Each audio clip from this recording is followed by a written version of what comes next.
How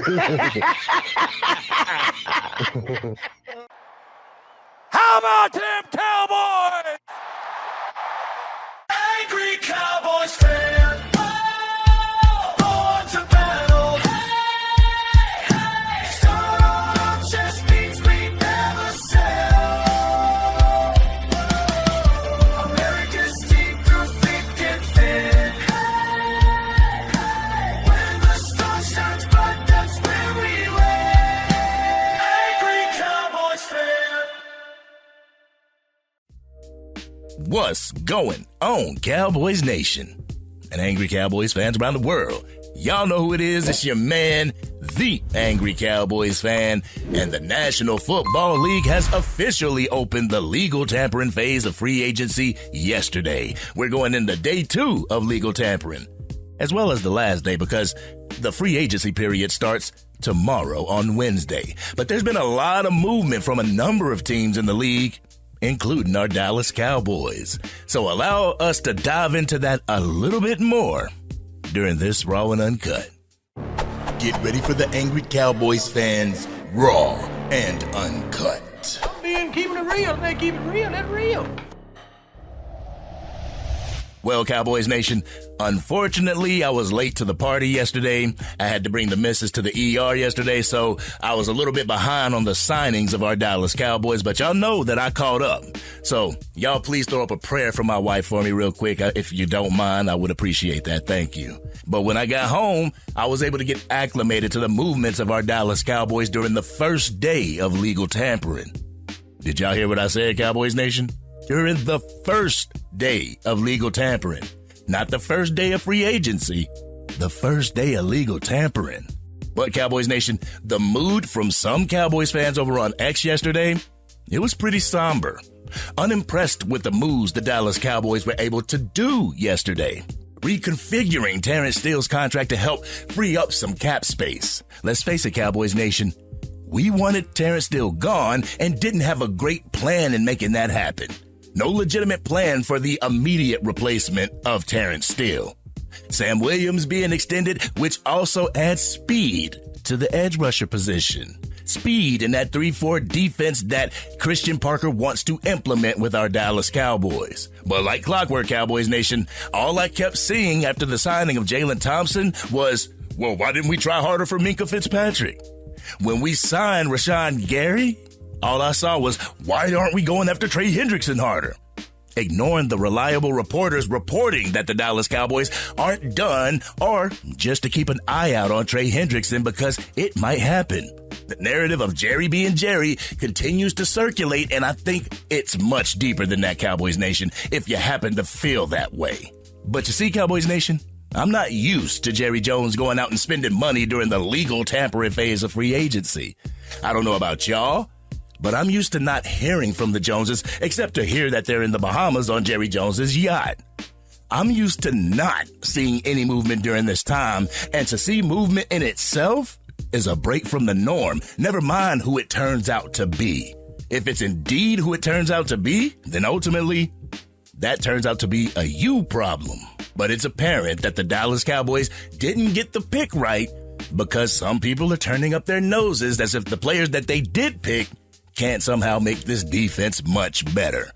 No, it's not that, Cowboys Nation. It's not who you expected it to be. Am I right? Max Crosby, Minkah Fitzpatrick, Devin Lloyd, even players that a lot of fans thought were shoo-ins ended up not coming to the Dallas Cowboys in Max Crosby, Nakobe Dean, or Reed Blankenship. Some fans failed to mention that the Dallas Cowboys had been lobbying for Nakobe Dean and aggressively going after and negotiating with the Max Crosby camp, but just because we weren't able to seal the deal, or the opposing team had a sweeter offer, the Jones family isn't doing their due diligence. Let's keep it real, Cowboys Nation. Busting the bank doesn't mean overpaying for all the people that you try to bring to this team. You stay selectively aggressive. That's honestly what I have loved to witness this offseason, Cowboys Nation. The selective aggression before the trade deadline.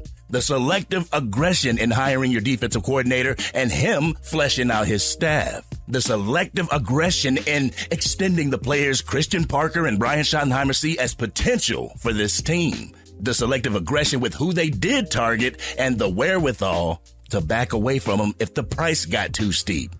But I'm going to keep it a buck, Cowboys Nation.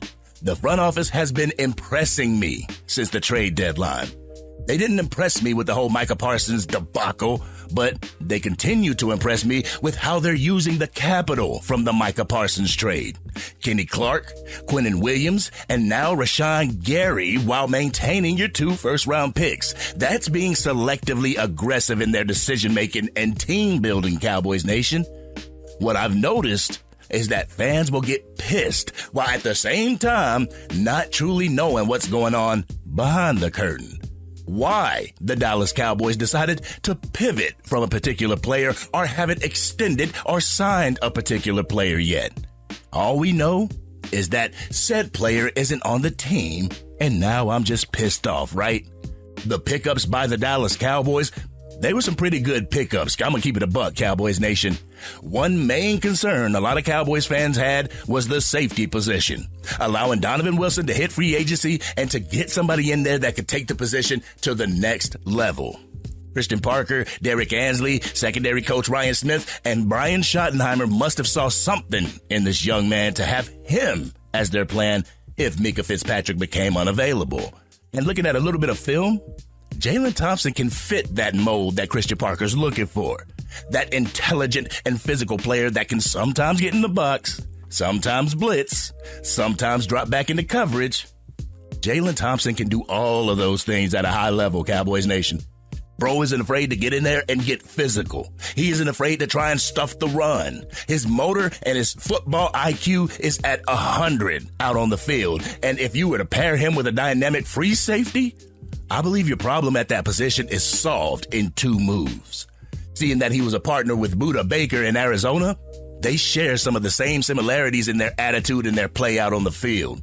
I truly feel that he fits the mold Christian Parker spoke about during his introductory press conference. The kind of guy you draft first in a pickup game on Saturday morning. Even though we all see this, there's still that lingering question from some Cowboys fans. Why not Micah Fitzpatrick? Honestly, I'm going to trust the process and my eyes for our new defensive coordinator and our new defensive staff. I honestly feel this isn't a space filler like we're used to, Cowboys Nation. This is a player that could change the atmosphere in the safety room, but to some Cowboys fans, the move wasn't good enough. And another thing that I've noticed is how some Cowboys fans wanted Jerry Jones in the front office to be aggressive, and when they are, they're not aggressive enough. Going in and unloading the clip on the first day isn't a strategically sound plan, Cowboys Nation. There's no way of going out there and signing every single top player that gets linked to the Dallas Cowboys. I swear, every time there's a known name that pops up, they were automatically linked to the Dallas Cowboys. Fans would start the push for a player, and when said player eventually signed with another organization, it was Jerry's not being aggressive enough instead of, well, maybe that player didn't fit the scheme that we're trying to establish, or maybe the other team's offer was sweeter, or maybe that player just wanted to play for that other team. And no, Cowboys Nation, you don't change up your entire approach defensively just for one player. So, Cowboys Nation, as it currently stands going into day 2, the last day of legal tampering, I might add, I give the Dallas Cowboys a B- in their approach of free agency so far. Did they come away with the most recognizable player? No, Cowboys Nation. But they did come away with top quality for our defensive front, as well as top quality for our safety position. Now those 2 draft picks that you have, those 2 first-round picks that you have, can bring extra added quality to the team instead of desperation. At 12, you can add another safety if Caleb Downs is available and have him develop under some great players. At 20, you can bring in an edge rusher that will join the powerful defensive front of the Dallas Cowboys, or you can trade back to gain more draft capital in this upcoming draft. Either way it goes, this Dallas Cowboys front office continues to move different, and I'm absolutely here for it. But some Cowboys fans think that there's no credit in trying There's only credit in doing, and I would beg to differ, Cowboys Nation. If I can visibly see the Dallas Cowboys in a bidding war and they get outbid by a team, how can I be mad at that as a fan, Cowboys Nation? There could be so many factors as to why a player chose another team to sign with. It doesn't have to automatically be that the Joneses were too cheap and didn't want to pay him top dollar. At the end of the day, you can't force a player to choose the Dallas Cowboys, and you can't afford to overpay every player that you want to bring to this team. This isn't Madden Ultimate Team, Cowboys Nation. And also, in the Nakobe Dean situation, Jane Slater said that the Dallas Cowboys offered Dean more money than the Raiders, but he ultimately decided to go to the Raiders. How is that Jerry Jones's fault, Cowboys Nation? So, Cowboys Nation, we need to go ahead and pack up the past feelings that we have for Jerry and treat it as a year-to-year thing. This year, they're doing their due diligence in bringing top-quality players to this team. It may not be the top-tier name, but it is top-tier quality. As a fan, I'm not going to continue to say, well, he was cheap last year or he did this 10 years ago. Last year was last year. 10 years ago was 10 years ago, Cowboys Nation. We have a new coaching staff bringing in new players, and hopefully this front office will continue the new trend. It may suck for some Cowboys fans, but right now, it's about time that we all trust the process. But this has been your man, the Angry Cowboys Fan. Cowboys Nation, what grade would you give the Dallas Cowboys front office for the first day of legal tampering? What do you feel about who the Dallas Cowboys brought to the team and their potential impact for our Dallas Cowboys? Y'all know how we do. We always talk about it in the comment section. If you're digging this content and you want to help the channel reach its current goal of 20,000 subscribers, drop a like on this video, share with anybody that you know is a Dallas Cowboys fan, and if you're on your mobile device, make sure you hype this video. Doing so will help get the content over to Dallas Cowboys fans. They'll come over to the Angry Cowboys Fan YouTube channel and want to become Angry Cowboys fans themselves. And if you are DC for life and you believe that last year was last year and today is a brand new day, hit that subscribe button. Hit the bell to be notified whenever I go live, release another video, podcast episode, or film breakdowns. You can catch the Madden 26 or College Football 26 gameplay on my other channel, the Angry Cowboys Fan Gaming Channel. I'll make sure I put the link to that as well as the gamer tag in the description. I'm going to give y'all a saying that once was said to me, Cowboys Nation. If you keep one foot in the past and one foot in the future, you piss all over the present. It's okay to have what Jerry Jones did or didn't do in the back of your mind, and, you just don't want to give too much credence to it. But if you allow that to dictate your fandom, you're not going to be happy until the team does win a Super Bowl championship. And at that point, were you a true fan through all the turmoil? Through all the thick and the thin and all the ups and the downs? Were you truly representing the Dallas Cowboys? To me, that's what you call a fair weather fan.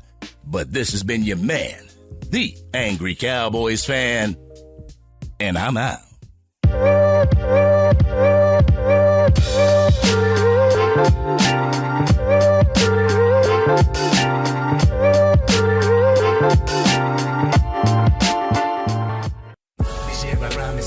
Dang, Angry Cowboys Fan, you done made it through the entire video.